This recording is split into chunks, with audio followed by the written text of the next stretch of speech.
Okay, kumusta Kualop? Magandang gabi sa inyong lahat. So, shoutout nga pala sa inyo. So, ngayon, papakita ko sa inyo. May nagtanong nga pala sa atin Kualop. So, sa mga bago yan, kung hindi ka pa nakapag-subscribe sa ating YouTube channel Kualop, support naman ang ating YouTube channel. Subscribe lang, i-click na link na rin sa notification bell para updated ka sa ating YouTube tutorial video. At sa aking Facebook, meron na itong Facebook mga Kualop. So, pa-support na rin. Ngayon, may nagtanong sa ating idol mga Kualop. So ito yung tanong niya Kualop. Kualop TV, pa-explain idol yung relay na yan ay 12 volts DC. Tama po ba? Paano niya na-handle ang 220 BEC o watt na supply? Kasi yung mga relay na yan yung mga ginagamit sa mga car wash window. So yung connection niya ay yung 8586 ay kinakabit sa timer na may supply na 12 volts. At yung 8730 ay nakakabit sa 220 BEC. So, tinisting ko gumawa ng window. Kung kaya ba talaga? Kayang-kaya. Hindi uminit or pumutok yung bus relay. Yung window pala ay ginamit ko sa pressure washer na 220. Nakapagbuo ako na gamit yung relay na bus na yan na ginamit na 220 instead na 12 volts. Gusto ko malaman paano na-handle ni relay ang 220 volts. So, yan yung tanong niya Kualop. So salamat idol sa tanong mo. Sinsya nga pala idol. Ngayon ko lang na bigyan ng tutorial to kasi busy lang tayo idol. So ngayon i-explain ko sa inyo Kualop o sa iyo idol kung paano nangyari yon na ito yung relay to 12 volts, paano niya i-handle yung 220. So ito yung 220 na vacuum pump sa aquarium Kualop. So 220 ito Kualop. So ngayon so ang ibig sabihin pa lang ni idol, so paano na-handle yung relay, itong relay na 12 volts sa DC, paano niya i-handle ang 220? Kasi ito daw yung ginagamit ng timer sa mga window, sa mga car wash siguro, o ano pa ba ang paano ginagamit dito. So paano niya i-handle ang itong 220? So ganito yan mga Kualop. So ipakita ko muna sa inyo. So ito 220 ito Kualop, 220 yan. So para malaman nyo Kualop, ito 220 220 yan. Hindi walang daya yan Kualop pasensya nga pala, wala kasi akong cameraman dito, kulang.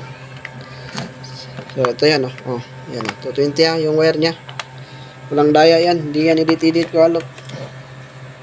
So saksak, mayroon akong saksakan dito. Ito yung charger ko, cellphone.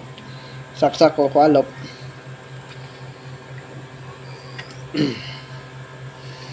Tapos i-trigger ko itong battery. Meron akong battery. So itong positive ito at saka negative. So papunta ito sa relay Kualop. Ito yung relay niya. So papunta dito yan. So ingat tayo Kualop kasi may live wire yan dyan Kualop po. So ako sanay na ako Kualop kasi meron din ako mag-wiring ng mga bahay Kualop. So, kabit muna natin tong. So, ayan. I-trigger ko Kualop tingnan nyo mabuti Kualop. Ayan. Trigger pitik yung relay. Ayan. Yan yung ibig sabihin ni idol. Paano niya na-handle yung 220 na 12 volts yung relay na ginamit. So bakit hindi ginamit yung mga contactor ang tawag diyan, yung mga relay na malalaki, yung contactor na ginagamit sa mga industrial motor, yun yung ginagamit Kualop. Bakit hindi yun ang ginamit? Instead na yun ang gamit, bakit ito yung ginamit nila, yung bus. So ayan, i-explain ko sa inyo Kualop nya. Sinsya nga pala sa Tagalog ko kasi hindi ako sanay. So kayo na mag-adjust diyan. Ayan, so explain natin. So tanggalin ko muna itong saksakan niya, baka makurintihan tayo, patay tayo yan. So, yan. Buksan natin ito, Kualop. So, buksan natin na para malinaw talaga.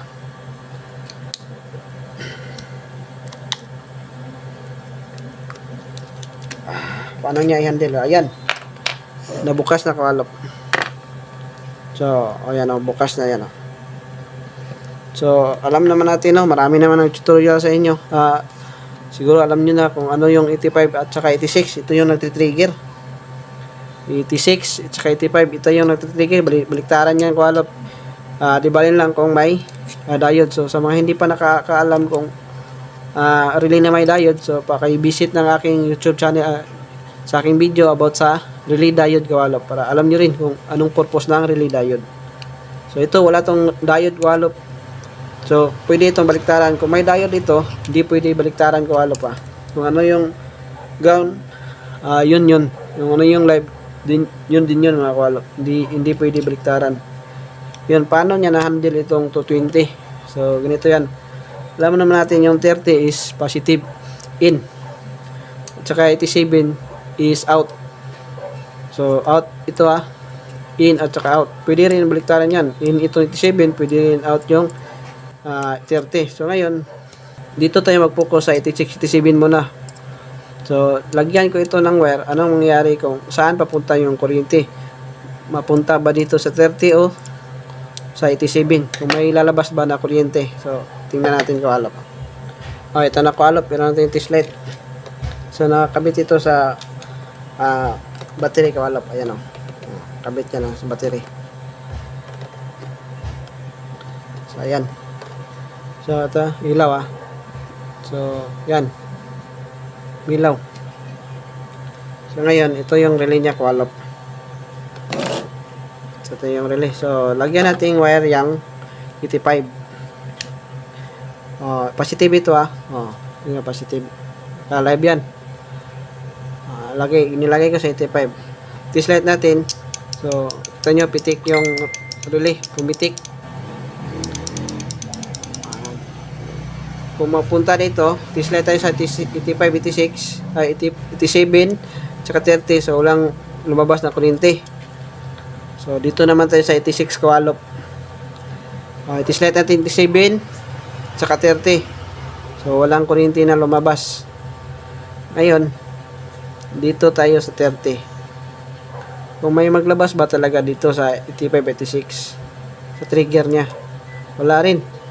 87, so, wala rin kuryente papunta sa 86 at saka 85. So, ito yan, Kualop, ang sikreto niyan, Kualop. So, yan ito, 30 Lagyan natin yung live yung 30 ito. Naka 30 yan. Nilagay ko dyan, Test light natin ito. Milaw.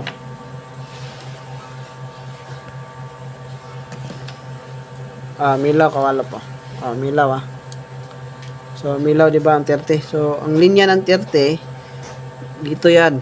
Ito yan, At saka dito.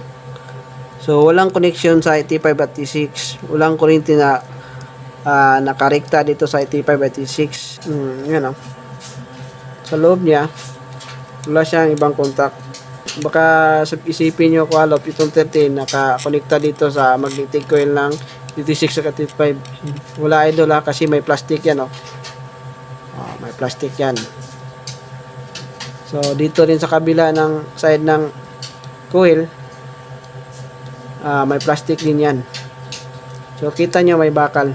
Ayan, So, baklasin ko ito, Kualop, tanggalin ko to. So, basagin ko to para sa iyo, idol.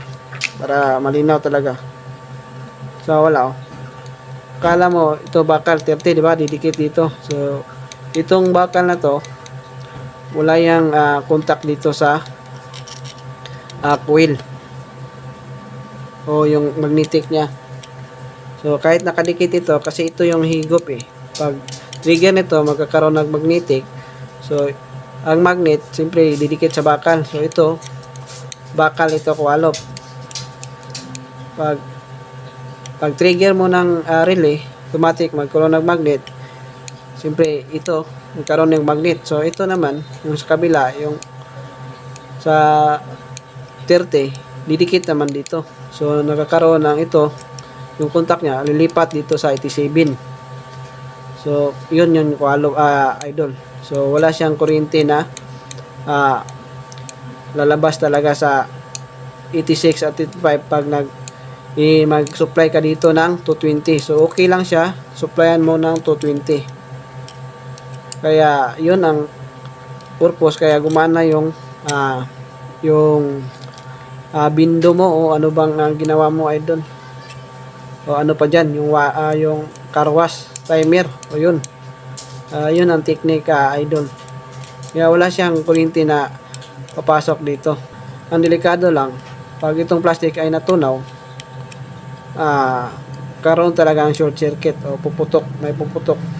Pero hindi ito basta-basta matunaw kawalog, kasi itong purpose ng 30 at saka 87, kumbaga ilipat na lang yung kuryente, kumbaga i-drawing ko. So ito kasi yan idol. Ito yung motor.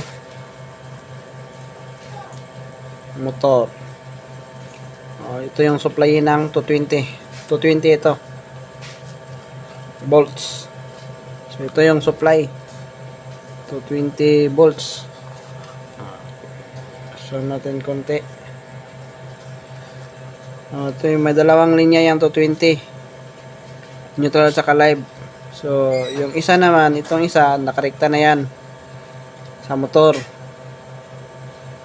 Halimbawa lang to. At saka ito yung isa, simple ang relay para din yang kumbaga i-bypass lang yung kuryente. So paano niya i-bypass yung kuryente? Para din yang switch kawalop idol.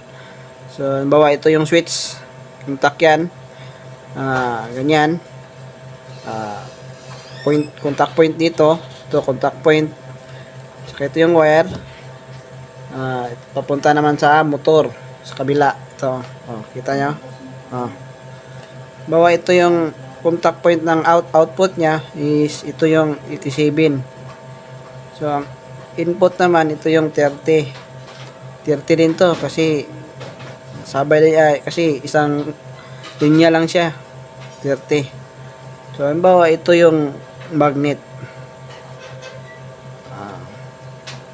So lagyan natin ito yung magnet coil, yung 85 at saka 86. Ngayon pag trigger nito, itong contact na ito, hihilain to idol. Pag hila nito, hilain yan, hihigop yan. Itong contact point naman, yung kuryente galing sa 30, pag dikit nito, so automatic yung kuryente dadaloy dito sa 87 papunta sa motor. Kaya yun ang gumana yung motor o timer, isang timer na 220. So yun ang dahilan idol. Ang delikado lang nito idol, pag halimbawa natunaw itong plastic sa katagalan, dahil ito ay 220 supply, tapos didikit dito, so kumbaga mag-spark lang siya, hindi siya masusunog yung spark kasi maliit lang itong wire niya, kumbaga kunting spark lang, so walang mangyayari na masusunog. So ang delikado lang kapag yung isang linya ng 220 at saka ito magkatagpo, yan sabog talaga. At saka meron naman yan breaker, yan naka-safety naman yan, automatic cut off yung breaker. I-try natin idol, ikabit natin ito. Hindi ko takpan ito idol para makita mo kung ano mangyari sa loob. Saksak ko itong output nya idol, itong sa 220 na vacuum pump. So bago yan, itong vacuum pump may dalang wire. So ito yung isang wire, papunta ito yung kulay blue, ito galing ito sa saksakan o 220. Yan. Yung isa naman, yung galing sa pump papunta sa relay. Yan kita mo idol. 7 yan. Ito 7. 7. Tsaka itong output, ang input ng 220, yung isa kulay brown papunta sa 30 ng relay. Ayan 30. Sigurado yan idol. ingat lang, ito yung pinaka delikado rin ito kung hindi kayo sanay on kayo lang magawa tapos wala kayong video na guide. Baka puputok pa o madisgrasya pa kayo Kuya Alop. So be aware sa mga gusto mag DIY dyan. So ingat lang po kayo. Para lang po ito sa mga nasanay na o may alam na o sa mga electrician dyan. Ito yung ground ito. So ito yung 85 idol. So ito yung 86 yung mag-trigger. So kabit natin to idol Hindi ko ito takpan idol. So ito nga pala yung galing sa baterya. Yung live. Kasi naka-body ground na tayo. Naka-ground na yung isa yung 85. Ito 86 yung live ko. So wag nyo, ingat kayo dito idol May kurente na yan. 220 yan. Pag nawakan ko yan, sigurado sabog ako. Makuryentihan ako. Sabog, siyempre, kung pag hindi mo na tanggal yung kamay, wala ka na. Dalawa na yung birthday mo, idol. So, ingat tayo dito. Ako, sanay na ako Kuya Alop kasi electrician din ako sa bahay. So, ito, ingat lang tayo. So, tsaka ito, open yan Tingnan nyo mabuti, idol Trigger ko.